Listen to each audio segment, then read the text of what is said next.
Bienvenue dans cette série spéciale de cheminement réalisée en partenariat avec Femtech France, une association qui a pour but d'accélérer les innovations en santé des femmes en France.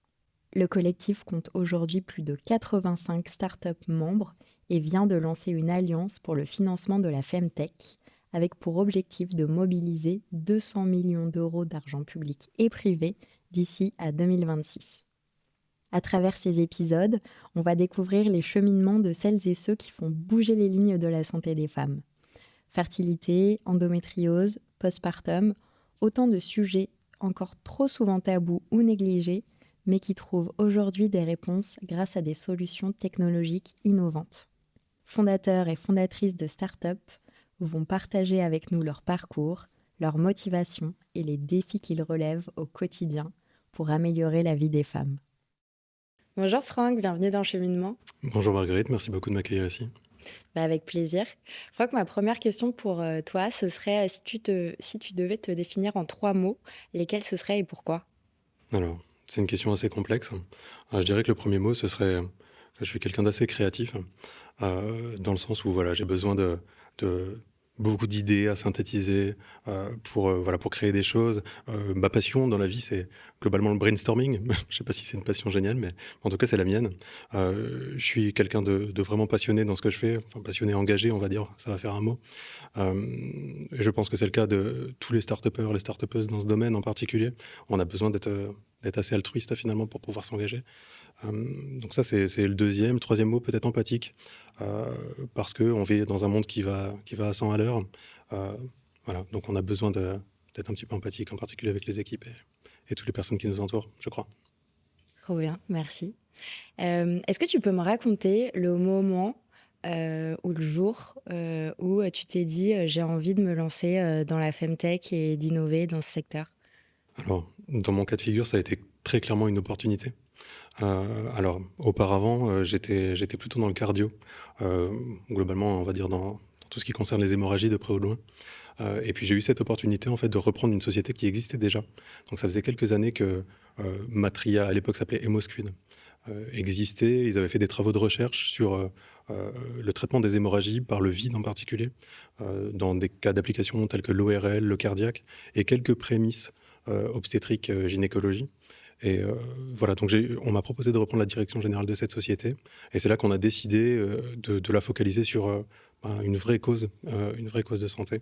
Et en l'occurrence, la santé de la femme avec les hémorragies postpartum. Alors justement, ma troisième question, si tu devais expliquer à un enfant de 7 ans ce que fait ta start-up, tu l'expliquerais comment? Alors, expliquer les hémorragies postpartum à un enfant de 7 ans, je ne suis pas sûr que ce soit une très bonne idée. Néanmoins, En fait, tu es censé pouvoir tout leur expliquer. je vais quand même tenter de l'expliquer. Je lui dirais tout simplement que si sa maman attend une petite sœur, un petit frère, et qu'il y a des complications lors de leur naissance, hein, nous, on est là pour faciliter un petit peu les choses, pour faire en sorte que par la suite, elle ait une vie normale, une vie correcte, elle puisse reprendre une vie correcte.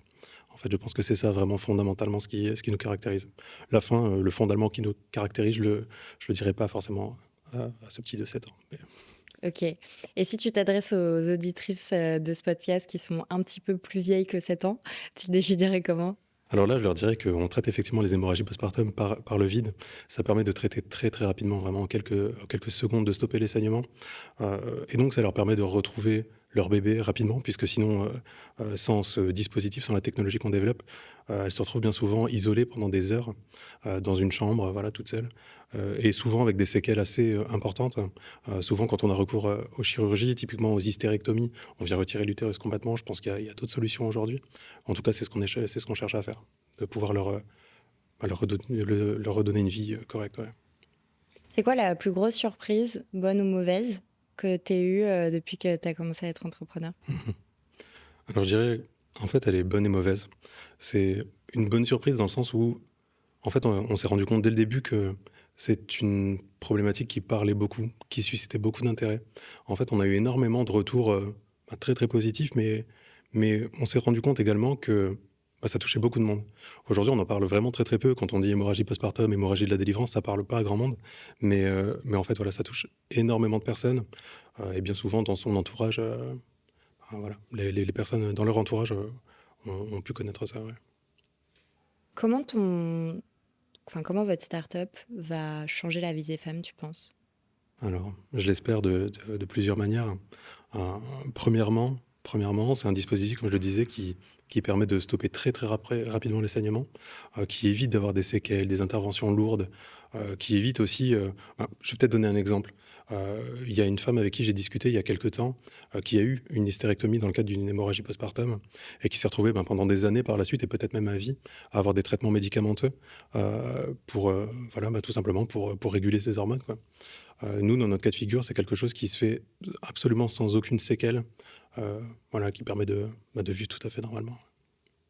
Donc je pense que c'est ça, hein, permettre d'offrir effectivement une vie normale. Je dirais également que notre dispositif, il a un grand avantage, c'est le fait que c'est une solution qui est complètement modulable. Alors on peut traiter les hémorragies postpartum à l'hôpital, mais on peut, comment dire, l'accessoiriser aussi ce dispositif en fonction des territoires, des besoins, et cetera.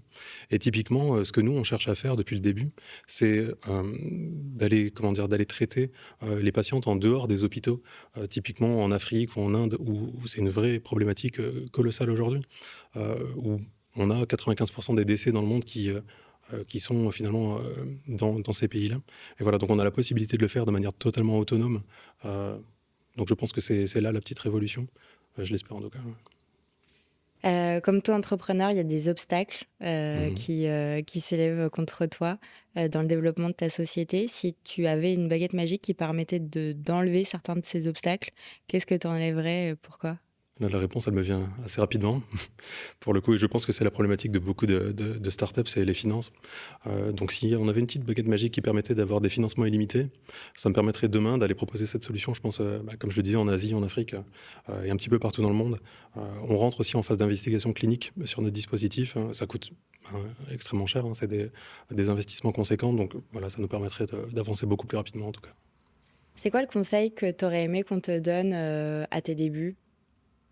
Alors, à mes tout débuts, je pense que j'aurais aimé qu'on me parle un petit peu de l'impact réglementaire, qu'il peut y avoir autour des dispositifs médicaux. Alors nous, effectivement, on est sur un dispositif médical, de classe 2, donc c'est quelque chose d'implantable, c'est assez lourd en termes de normes et c'est normal, hein. Mais j'en avais pas forcément conscience, d'effectivement de tout l'environnement normatif autour des dispositifs médicaux. Donc j'aurais aimé, qu'on me parle peut-être un petit peu en avance. Oui, vaste sujet en plus, Tout à fait. dans le domaine de Depuis la quelques années santé. en particulier, ouais. Mmh. C'est quoi ton retour client, qui t'a le plus, touché? Alors, en l'occurrence, je dirais pas clients, mais plutôt des médecins. On est en B2B, hein, donc on a vocation à les commercialiser auprès des hôpitaux et des obstétriciens.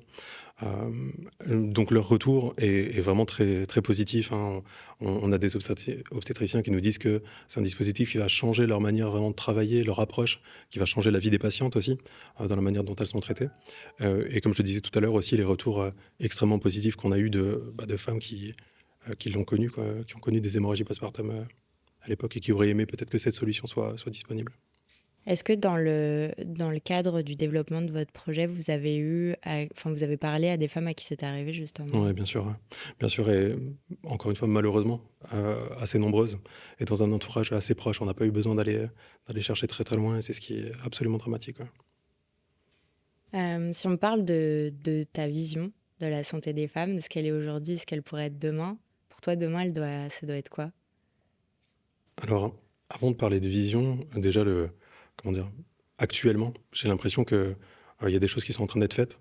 Il y a des choses qui bougent, on bouge un petit peu des lignes, en particulier, avec Femtech France. Donc je pense que voilà, déjà ça commence à avancer, c'est quelque chose de très positif. Néanmoins, il reste encore beaucoup de choses à faire. En particulier, j'en parlais tout à l'heure, hein, dans les pays qui sont en voie de développement et où il n'y a pas forcément, toutes les solutions qui sont disponibles aujourd'hui. Donc ma vision parfaite, ce serait un monde dans lequel, toutes les femmes dans le monde entier auraient accès à des soins de qualité. Et puis en dehors de ça, la condition de la femme au sens large, je pense que bon, on sort du sujet santé, mais c'est aussi un vrai sujet. Et alors, si on veut en savoir plus sur toi, sur ta start-up, où est-ce qu'il faut aller? C'est quoi les comptes des réseaux sociaux? Quel Alors est est-ce que tu peux nous répéter le nom de ta société? Alors notre société, c'est Matria Health Technology. Donc déjà sur LinkedIn, dans un premier temps, on comment dire? On communique pas énormément. Ça a une comment dire, un vrai intérêt pour nous, c'est le fait de rester un petit peu en sous-marin, d'autant plus qu'on sait qu'on a de la concurrence qui peut arriver dans le monde entier, donc on fait assez attention. Néanmoins, sur LinkedIn, on est assez réactif, donc ce sera avec plaisir pour échanger. Moi, c'est Franck, donc pareil, sur LinkedIn, assez facilement. Vous pouvez aussi avoir des informations sur notre site, euh, matriahealthtechnology.com. Trop bien. Est-ce que cette interview t'a plu? Beaucoup, ouais. Ok, J'aimerais bien faire une partie d'échecs. ça marche. Ben, merci beaucoup et puis à bientôt. Avec grand plaisir.